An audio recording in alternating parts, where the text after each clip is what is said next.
Regan Slaymaker for International Boxing News, and I'm joined by Will Jones and Willow Jones as well. And also, Will, happy birthday, mate. Thank you very much, mate. No worries, mate. Thank you for letting me come to the gym. Obviously, watch all the sparring sessions, all the pad work today. I mean, it's a thriving gym in here. I feel like, I was saying to all the boys, you're not one of the most well-known coaches, but one of the most kind of thriving stables at the moment. Yeah, at the moment it's quite a big and growing stable. We've had people in the door and out the door. But we're always getting people down for sparring, so must say something. Do you know what I mean? People are coming here for rounds, so must be doing something right. Do you know what I'm saying? Definitely. I mean, we'll start off at the top. I mean, you coach Ohara Davies now as well. I mean, Ohara is probably in the best position of his career at the moment. 100%. And you know what? He's worked hard for it. We've had ups and downs of Ohara. We've had promises not kept. Not kept, but promises we couldn't see the end of, and ups and downs with career promotional team and all that. But we're on the right track. He's with Golden Boy now, and only good will follow. And I said it 3 years ago when I first got him. I was going to win a world title, and I was laughed at, but it's going to happen. WBO #1, mandatory to Rolly Romero. Yeah. I mean, obviously Rolly Romero's got a lot to say. Ohara, I think for the first time he's kind of taking a step back, letting other people do the talking for him now. What do you know of Rolly Romero, and how do you see a fight with him and Ohara going? The minute we got Romero, the name Romero come out, I've been studying him since. You can ask my partner, ask her. She's seen me watching Romero videos as well. She'll be old enough to tell you soon. So just studying, knowing what we can, and then I just think Ohara knows him well enough as well. Obviously they've got their history, they've had a few spars when Ohara was over there, so I'm confident Ohara will do a job on him. It's not going to be an easy fight by no means, but I'm very confident in Ohara, just like I was confident with the recent fight as well. As long as he listens and we do what we want, and then we'll go from there. What's that, Papa? She's alright. Oh, good. Perfect. And obviously we'll move on to Tom Welland now as well. I mean, obviously exciting prospect. Pro debut soon after recently signing with Leeds and then Let's Go as well. Yeah. So Tom's been with us, we'll say about 2 years now. Just like we've been with Hotbox, but been training with us. He's been a member of the team since day one. He's been pushing everyone, helping everyone out. Good sparring partner with Jordan throughout the camps and that. And he's going to be a very, very good pro, and he will go all the way to the top. And people will see from the minute he explodes on the first pro fight how good he is and how far he can go. I think he's going to go all the way. Definitely. What can we expect from Tom Welland when we see him in the ring? Sore ribs for everyone else. Sore ribs and headaches, I think he's going to be coming. Perfect. Well, we look forward to seeing it. I want to move on to Jordan Purkiss as well. Just sat right of camera as well. I've got to say nice stuff now. Yeah, I mean, I was saying fight of the year contender at the beginning of the year with Ramez Mahmood. I will continue to say it, Jordan, as much as you're in the room. Yeah. And then obviously recent loss to Ashley Lane, but moving down to Superfly and kind of expecting to pick up titles in the second weight division. 100%. Listen, everyone who Jordan's fought has had probably 10 plus more bouts than him. Everyone. You're going to go on, Bubba. Have had 10 plus more bouts than him. Sorry. People have had double, maybe triple more bouts than him. Experience is an invaluable thing. He's gained so much experience in such a short time. He's always been a bit of the weight above. We've found out just before the Ashley Lane fight that he can get below comfortably. So that's what we're going to target now. Listen, the Ashley Lane fight is just a bump in the road for Jordan. Still think he'll go as far as he wants to. Hardest worker in the stable, most dedicated. He's just on it. He just wants this. He's a true professional. And we're going to get a fight out for him December. Jordan's got a little target. I don't know if he's mentioned it, but he's got a target, so he knows who he wants to fight after that, and then he can go on and on. There's a lot to learn with Jordan, and he's got a lot more to show. Perfect. Well, we look forward to seeing it. I do want to move on to Brook Eaton now. I've just watched their spar. A few rounds with Harley Benn. Yeah. I mean, obviously not many people know too much about Brook Eaton, but exciting welterweight prospect, and her debut on September the 1st in Denmark as well. Yeah, she'll be debuting in Denmark. She had so the British Boxing Board had an issue with Brook because of a criminal record. There's been a bit tough on her, not giving her a licence. They wanted to see more time on the straight and narrow, which sometimes I understand why they did it, but sometimes you just got to, if someone's trying to change their life, pursue the dream, then you've got to back them all the way. You know what I'm saying? You've got to support that they're trying to turn their life around for the better. So Brooke's out on December the 1st. She's like a female Golovkin.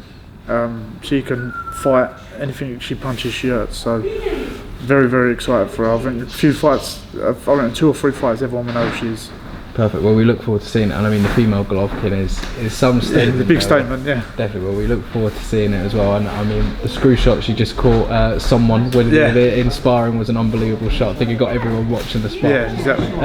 I do want to touch on Harley Benn as well. I mean, I've just done an interview with him. I feel like everyone but me was getting called out in that interview. But exciting things to come with Harley Benn, obviously with obviously a certain Mick Hennessy Jr. kind of creating noise around the fight there. Yeah, them two have got a history of a bit of a bad spar here. Mick Hennessy, and they don't when people were driving at each other for the whole spar, and it boiled over at the end. It was all good by the time they left, but obviously they both got a bit of a sort of thing for each other. So this fight is nigh on perfect. I think it's a good fight to get Harley focused, because ADHD, I'd say, is a bit of his problem. He's all over the show. He comes in, he's bouncing off the walls. But listen, when he focuses on something, he'll do it. And I'm absolutely confident he'll beat Mick Hennessy as well. Perfect. Well, we look forward to seeing that fight if it gets made as well. Also, final fighter who I didn't know until I spoke to Brooke was training here as well. New addition to the stable, Faraz Abid. Yeah. As well. I mean, I was just looking on his Instagram to kind of plan some questions. I mean, I don't think there's a national or international tournament he hasn't won. I mean, what can we expect from Faraz when he turns over? He's quite a tricky little fighter. He's got a good bit of boxing, works the angles well. Just a little bit of tune up, get him to sit on his feet a bit more. But I think he's going to be exciting. He'll bring a big crowd. It'll be exciting, and I think the weight he's going to fight at, he's going to do a good job at. So I'm excited for him. He's a good guy in my stable. Good addition. Perfect. Well, we look forward to it, mate. I just want to touch on kind of your kind of boxing coaching career. Like, obviously with this thriving stable at the moment. I mean, what does it mean to you as well, so early on in kind of your coaching career, to have such a thriving stable? Obviously, Jordan won titles this year. Ohara's about to win a world title. Obviously, Tom Welland, Brook Eaton, Harley Benn, Faraz, all the names I've mentioned. How does it feel to kind of be kind of the linchpin of this stable?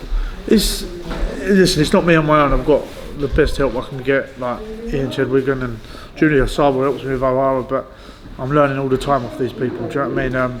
I'm still new to the game. The best experience I gained was when I did a stint in Kazakhstan with some I got 2 Euro youth champions there, with a couple of pro fights I did over there. Took Jordan over there for a pro fight. The boys joined me, but because sadly their management had to change, they've gone back to amateur and doing a world. So that was the best experience I had. I learned so much being out there about boxing itself, about how to manage fighters, getting an understanding when you like relativity, getting the right understanding and that. And listen, I'm new to the job. And I know I'm new. I've got a lot to learn still, and learning every day. So as good as it is, and as well as we're doing, I've got to stay grounded, because I'm like I said, things like Jordan's last fight, little things like, I didn't expect that coming. Do you know what I mean? Like, and just to say you gain experience, and to say you get better. So I'm open to learning. Perfect. But not only that, mate. I'll give you some credit if you're not only learning on the job, but you're learning very quickly with the stable you have as well, which is a testament to you, mate. I mean, kind of obviously when you go through situations like you said there, kind of the setbacks in Ohara's career, Jordan's loss as well. Obviously, how do you obviously they're all saying that everyone here is so supportive as well. Obviously, you're a part of that, helping them get through that. But obviously, do they help you with situations like that as much as you help them? Yeah, listen, we're very close knit here. Everyone supports each other. Listen, after Jordan lost, I was completely gutted. But the first people on the phone, people like Tom Welland, people like Brooke, Ohara, like, listen, she's a bump in the road, he'll be back. And like, you learn, like, everyone's learning off each other, and everyone's supportive to each other. It's very close knit. It's like a family, really. Like, it is, and they all bring each other on. So if I'm out the door, I know they'll get on well doing a job I ask them to do, they'll all push each other and make sure no one slacks. Do you know what I mean? Definitely, and can I just say as well, thank you for making me feel so welcome today. Oh, you're welcome. I've come in and everyone's treated me like I was sparring. I don't know how good I do, but thank you very much. Listen, we're no egos in this gym. Everyone wants a good training session, and anyone who comes to the door, we're welcome with open arms. Do you know what I mean? Definitely, and I can second that as well, mate. Will, thank you very much for your time today, mate. My final question we ask everyone on the channel this: what does boxing mean to you? It's everything, really. It's I go to sleep thinking about it, I wake up thinking about it. If not, I think about my girls. But listen, for boxing me now, is giving them to, you see my little girl, my missus, giving them to the life I want to give them. So as much as it's my passion and I love it, it's also my business and my job. So I've got to stay professional, be good at it. But the passionate sides are when people like Bud on that fight. Do you know what I mean? When Crawford fights Spence, I'm sitting on the sofa like jumping up and down. But I've got to maintain my professionalism when I'm coaching these lot, and like I said, I've said in an interview before, all these careers are in my hands, so I've got to make sure I do the best job I do. So it's my life. Boxing is my life, and I wouldn't look at my life any other way, really. Perfect. I mean, what an answer to that question. Will Jones, thank you very much. Thank you for letting me come today, and hope you have a great birthday. I wish I was on holiday. No, I appreciate it. Thank you very much. Mate. Thank you very much.